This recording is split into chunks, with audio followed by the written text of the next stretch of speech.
David Lombardi wrote about it in The Athletic. 49ers' monstrous performance against Cowboys has the defense looking like the NFL's best again, and they are now. They displaced Dallas number one as far as points per game at about 13.5. Dallas moves all the way back from first to seventh at 16.6. So we've talked so much about Purdy and the offense, and 42 is impressive, but the defense and Fred Warner, 3 interceptions against Dak Prescott, just as impressive as they go into Cleveland next week with a very good defense themselves. Let's talk all about it with David Lombardi. Make sure that you're following him at Lombardi himself, reading all his great stuff in The Athletic. He's got a YouTube channel that's tremendous. He's got all the great numbers. He joins us courtesy of the Uma Guest Line. What's happening? How are you? I'm doing great. How are you? I'm tired, but trucking forward. There's a lot to write about, a lot to talk about. Let's start with the defense. You wrote about the defense. We're all talking about the offense, but you got to figure it's going to take Steve Wilks a little bit of time to get to know the personnel, them to get to know him, even though the scheme is fairly similar, man. But they're breaking out all over the place, and all of a sudden, through 5 weeks, points per game wise, they're the best in the league. Yeah, and I think the criticism of Steve Wilks in week 2 was ridiculously premature. I've always thought that the 49ers are playing a chess match here, and that he's trying to peak in December, January, and February. He's not trying to peak early in this season for no reason. There's a lot of people have thought that he should have made some kind of different adjustments earlier in week 2 against the Rams, but I mean, to me, they might have been setting Dallas up, and I'm looking forward to see how they try to set somebody like Philadelphia up, because they played so much man coverage yesterday, and they came out, just drive one, pressed up against the Cowboys to where there just wasn't any daylight for any of these receivers. And Dallas has been running this new West Coast style offense. They're calling it the Texas Coast. And I think they might have been a little lulled to sleep by some of the zone coverages that the 49ers put on tape over the first 4 weeks. And then they came out playing a lot of man. There wasn't any daylight. They went, 3 and out twice. Then Dak Prescott started throwing the interceptions. And what we're seeing here is the coverage is really fueling the pass rush. The great 49ers defense of 2019, that was very, very clearly a rush over coverage unit. You'd even ask Richard Sherman, and he'd be very open about it. He'd say, this is the pass rush that is tugging the train along. But now that they're symbiotic. Their rush fuels coverage, coverage fuels rush, and I still think they're not close to peaking defensively. I still think there's a lot left in the tank from an adjustment perspective, from a schematic perspective. I mean, you guys just talked about it. The pressure from blitzes is what caused at least 2 of those interceptions yesterday. So we know that Wilks likes to bring the extra man, and it seems that he's dialing up the right blitzes at the right time with increasing regularity, and we're only in week 5 right now. So that really was a show that they put on. Yeah, we often compare this defensive front to the one in 2019, the Gold Rush, and especially the Turbo. But the Turbo back then, was your base defense, your alphas, because you had D Ford on one end and you had Nick, and he was young, but still a dominant player right away as a rookie, and then the 2 Oregon tall furs inside with Buckner and Armstead. Now they had Randy Gregory to the mix. So on Friday it came down during our show late, and you have all the details contractually. They got him for the veteran minimum. They flipped, a 6th for a 7th, and it's unbelievable. I was a little surprised Randy Gregory was in the building on Friday, left and went back to Denver and didn't play on Sunday. I thought he'd go back to Denver today and then be able to play, but they didn't need him. But now that he's here, how do you see this working? Bringing Randy Gregory, I think automatically goes into the Turbo, the Gold Rush, but he's pretty good against the run as well, and he could, take Furl's spot in the base. And then when he's right, David, how do you compare this group with an older, more established, more dominant Bosa? Javon Hargrave is better than DeForest Buckner, that's clear. And then you got Eric Armstead, and now you go get Randy Gregory in the D Ford role. So where does he fit? And ultimately, could this line be better than the 2019 line?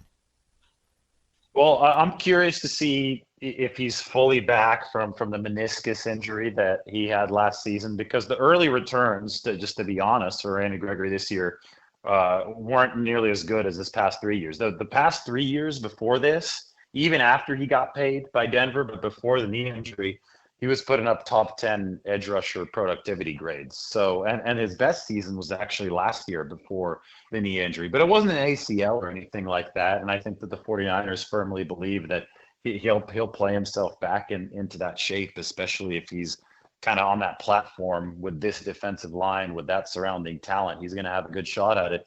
He's a special player in that he's one of those guys that's in the low 240s, but he can also set an edge against the run. And I think he could set an edge against the run better than somebody like D Ford. So I would say very rarely do you find an NFL player with the get off that D Ford did. I don't expect that from Randy Gregory, but I do think that he is a rusher that could bring speed and can also bring the necessary violence to play the run. So this defensive line, if it peaks and everybody stays healthy and Gregory finds his stride with this team, I think this defensive line might be more adaptable than the 2019 defensive line, just for that reason, just because of how violently Randy Gregory plays. And then you mentioned it, Javon Hargrave is a better pass rusher than DeForest Buckner. DeForest Buckner was a good to great pass rusher. Javon Hargrave is an elite pass rusher on the inside. Nick Bosa is better than he was in 2019. I mean, this is another big misconception about this team. He's playing dominant football. I think Bosa's playing better than he was last year. But there was a couple plays yesterday where he got the double team from two offensive linemen and a chip from a tight end. So he's effectively facing triple teams.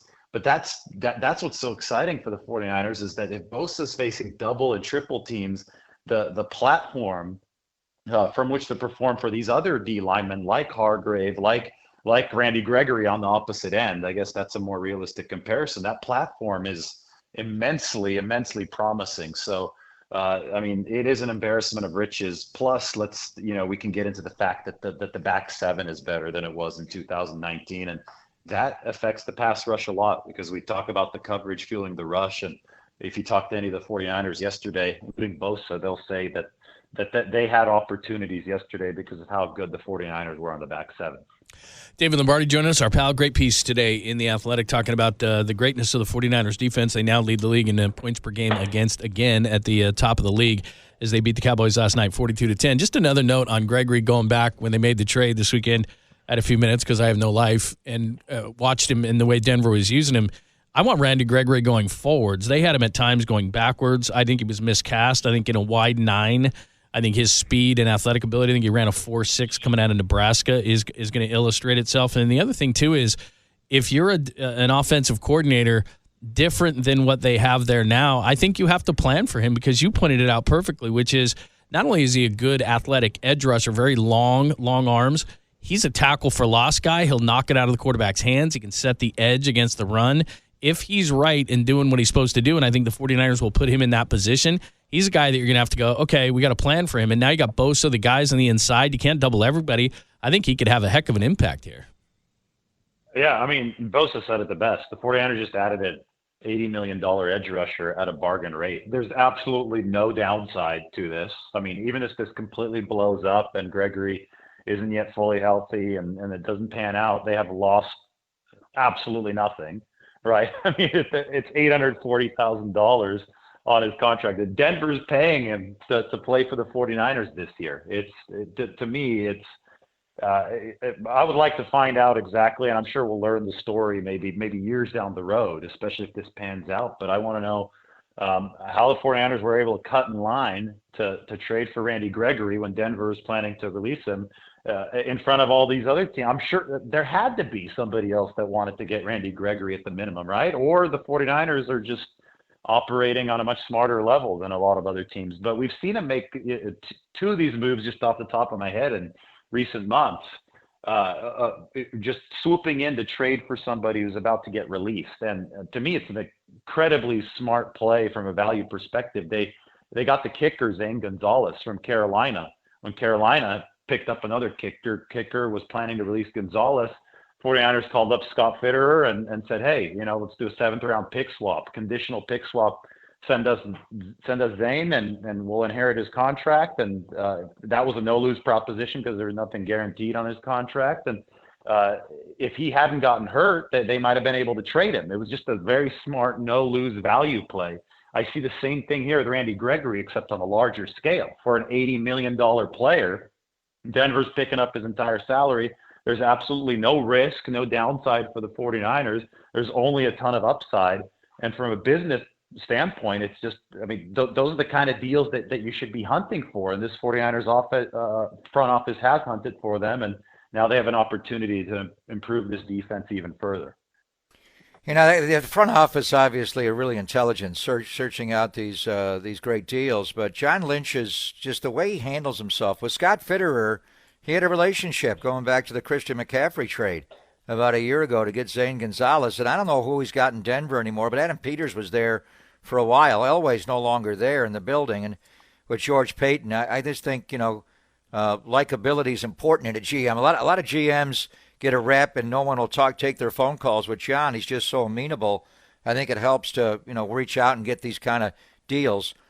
Speaking of which, the Brock Purdy story, David, is just, Collinsworth kept saying that they're going to make a movie about this, the way he's playing, the economic impact of having a guy making not even $1 million. And you're watching Dak play last night. In March of 21, Jerry gave Dak a new deal, and he fought him. They wanted that fourth year on the deal, and there was a battle into the offseason, but he got the deal. It's a 4-year, $160 million contract. And when you watch him play last night, there's so many areas where Brock is better. But, Dak looked like he was playing with a blindfold on. I don't know what he was seeing or not seeing. He was seeing ghost and executing. Or how did he miss Brandon Cooks when Cooks got behind Fred Warner last night? It's beyond me. Never got his feet turned and his shoulders squared. And then you see Daniel Jones, the contract that he got. And then we're going to Cleveland this weekend. And Deshaun Watson at one time was tremendous talent. But was he ever worth all the trade capital to get him? And $230 million fully guaranteed. And he played better the last game, but then he got hurt. He looked like he was struggling. So, when you look at these contracts teams are giving these quarterbacks, that Brock is just better than. The Brock Purdy story in every level, the fine, the draft, the financial outlay for him. David, have we seen anything like this in the history of the NFL? Kurt Warner and who else? Well, just toss out all the great story part of it and just look at the pure efficiency. This 5-game start is historic, and that's compared to anyone. First-round draft picks, second-round draft picks, you name it. He's so far above everyone else in the league right now in all of these efficiency metrics and QBR. His QBR, in fact, if he kept up this pace, would be the highest in the league since Aaron Rodgers' 2011 season.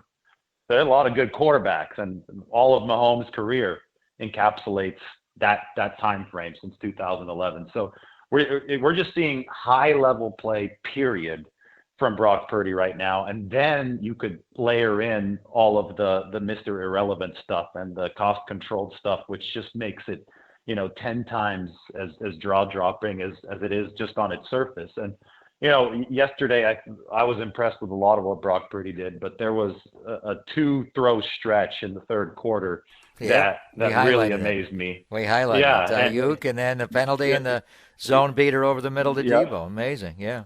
Exactly, and I think there probably is only one or two quarterbacks in the NFL that can make that layered zone-beating throw to Deebo Samuel consistently. And here's the number for you: Brock Purdy on intermediate throws, 10 to 20 air yards downfield. Last year, he set an NFL record for completion percentage ever since they started tracking it 25 years ago, 80% on those throws. He is at 87% this year. So he is shattering his own record. And those intermediate throws, I think in any system, are probably the most important throws to make. In the 49ers system, they're definitely the most important throws to make. And he is, 87% is nearly automatic. And, I could go on and on with these numbers, but that's the one I'll tell you right now. That's the one that I'm going to keep on watching for the rest of this season, because he is money where it really matters for the. David, here's another thing that's astounding is that when most players have an off season of inactivity, they don't get better as he's done. And he was really good last year, but he even talked about the Dallas game, in which, again, he wasn't bad last year. It's just that when he threw that first touchdown pass, he had tended to go left, and when he throws that first touchdown pass and he moves up in the pocket, moves right, hits Kittle for 19, He's so much better at moving in the pocket, the intricacies of moving in the pocket, keeping his eyes down the field. I mean, it's logical to think that a guy is going to improve from year 1 to year 2, but not a guy that has an entire offseason of inactivity. I'm absolutely amazed that he could make himself even this much better, and yet he really wasn't able to throw the ball or be physical in the offseason. Yeah, to me that's crazy because you would think that he would need some physical reps just to get the muscle memory down, but it seems that the book work that he did, the film study work that he did, just translated directly into his play. I think that the most glaring weakness that we saw to Brock Purdy last year was that he would bail out of the pocket to his left, which is to the unnatural throwing side for right-handers. So you're in an inefficient position to throw. And we saw defenses really start to target that weakness. They were rushing heavy from the right, trying to get Brock Purdy to bail to the left. And, they try to he's shorter quarterback. I don't think he's as short as Russell Wilson, but Russell Wilson's big-time problem in his NFL career has been, I think, running a little bit too much, and especially as he's gotten a little bit older, I don't think he's as slippery and as athletic as he used to be. And he doesn't see the middle of the field. He doesn't, let a play develop within the structure that it's supposed to develop when he just starts running around. And I'm sure that's driven some offensive coordinators crazy. Well, I know for a fact that Kyle Shanahan wasn't happy about some of the times that Brock Purdy bailed on the pocket last year. And the next step for Purdy would be to step up more in the pocket, to manipulate the pocket and leverage that throwing platform with more efficiency. And some people doubted his ability to do that because he isn't the tallest quarterback. It is a little bit more difficult to see some of those throwing lanes. But that touchdown to Kittle, that was completely masterful. I mean, he stepped up in the pocket and rolled right. He didn't bail, didn't start panicking, running around. He made his offensive linemen look better. And it's a team sport. That's exactly what you want. DeMarcus Lawrence was rushing against Colton McKivitz, and McKivitz, I mean, he made Lawrence run the hoop, run around him, and Brock Purdy stepped up on the inside and then stepped to the right. So even if it's a partial win for DeMarcus Lawrence on the outside, the fact that the quarterback is reacting to how the pocket is collapsing around him means that, Colton McKivitz doesn't effectively give up the pressure on that play, and then he throws a touchdown pass on the run. So that's all. I mean, it's the kind of stuff that Brady used to do. It doesn't have Brady doesn't have the greatest 40-yard speed, but he's got great pocket quickness, and now he's putting it to use with just that great feel, right? He has that feel while he's in the pocket, and he's stepping up now instead of bailing. And I'm sure that that's putting Kyle Shanahan over the moon. Yeah, he stepped up, and then he ducked his shoulder to get up underneath to Marcus Lawrence. And I think one of the key elements of that play, Micah Parsons was not on the field on that play, and he was not on the field the play previous when McCaffrey ran for the first down, and the 49ers were able to, drop a little deeper, not have to quick throw it, which leads to, and I don't know what you thought, but Micah to me was not right going into the game yesterday off the knee injury the previous week against New England. I could see it watching that game back on Saturday night. He tried, but he just did not have the Micah burst and wasn't the same guy. But to me, it was the 49ers' plan against him to just pummel him. And the way George blocked him, the way they brought Burford over, Banks and Trent one-on-one, McKivitz did a good job. But they sideswiped him. They came from all angles and just beat the living crap out of him. And the way they ran the ball, David, going back to the January 22nd divisional playoff game, it was hard to run the ball against the Dallas front in that game. I mean, we're talking about Brock in the passing game and all that, and Brock's involved in the run game with the Oscar calls and all that. But they ran the ball 41 times against the Cowboys last night for 170 yards. They beat the crap out of that D-line last night. Yeah, and what I really liked is that they used Dallas's overzealousness in pursuit against them. And the best example is the trick play that they ran, right, with the double pitch flea flicker to George Kittle. Dallas is their strength is in their ability to chase you, and they chase weaker offenses out of the building. It was really interesting to me because when the 49ers played Dallas last year, they opened up with a lot of perimeter runs, and Dallas was pursuing. They were extremely aggressive, and they actually snuffed out the 49ers in the first half. So the adjustment in the second half was to run power last season, and it worked. It worked well enough for the 49ers to grind out a win. But it didn't really send shockwaves as far as efficiency went. It was still a rather uncomfortable win. It was 19-12 at the end of the game. This year, the 49ers just decided to catapult into orbit with their offense, and they said, hey, Dallas is so aggressive defensively. We could use this against them. And they really did. So they ran at Parsons, but they also, if you remember, they opened that game with a lot of perimeter runs. They weren't afraid of the perimeter, even though Dallas pursues so well sideline to sideline. And obviously you have to give Brock Purdy's arm credit too, because he helped loosen up a little bit of that cover one. But then when push came to shove, and it's 14-7, I think at the time, they ran that play to George Kittle. They ran that trick play, and I thought that was cooked up just for the Cowboys. I know they tried to call it an NFC Championship game, but Purdy didn't have an arm to throw with in that game. So things were a lot different this time, and they were able to burn Dallas with the opportune play call. What's the actual play call on that? Because you're so good getting the whole call. Is it toss 18, support flea flicker, or pass 18, Gumby? What's the call? Yeah, I heard two different things from Kyle Shanahan. He said pass 18 flea flicker. We've got it right here. Here's what Kyle called it last night. Here we go. Kyle doesn't like telling the world the whole call. This is what he said last night. Hang on. Oh, hang on a second. We got it. They told me we have it. Hang on. Sorry. It's coming. He just called it flea flicker, didn't he? He called it toss 18. Yeah, 18 toss. Yeah, toss. More 18 toss flea flicker. Matt Barrows actually wrote a piece on it yesterday called it pass 18 Gumby. Right. I'm guessing Matt got that information. Toss 18. Toss 18 flea flicker. Yeah. He's got it. Kyle doesn't like. Where did you get 19 structure fool from? Because Kyle doesn't like giving the whole play call. Who told you that? No, I didn't get it from Kyle. I didn't get it from Coach Kyle. I got it from the locker room though. So I mean, it's just one of those where you walk around, you talk after the game. I feel plays that just pop off the screen. There was 19 Zorro the 49ers ran a couple years ago. I'm trying to think. There's a few that I just go into the locker room and I found out the name of the play because the play was so impressively executed, and it's an exhibition of what the 49ers do so well. And so the one you're talking about, 19 structure fool, was against Pittsburgh. That was the Christian McCaffrey going left.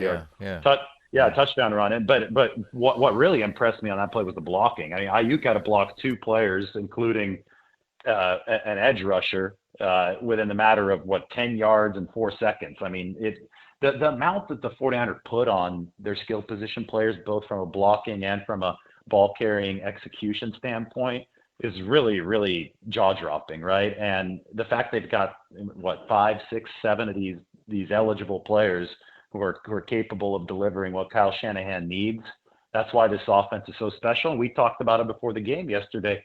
If they're all healthy, geometrically, you cannot defend this 49ers team. Though the way to beat them would be to overwhelm them up front. But if Purdy has enough time, the geometry does not work out for opposing defenses because you just have so many guys who can either beat one-on-ones or block extremely effectively or do both in the open field, right? To where I think it creates an impossible problem for defenses to solve. So it all comes back down to pass protection. David Lombardi at Lombardi himself. Read a great piece on Steve Wilks' defense, and all the guys at The Athletic do a tremendous job. Thank you, David. Always appreciate it, man. All right. Sounds good. Take care. Thank you, brother.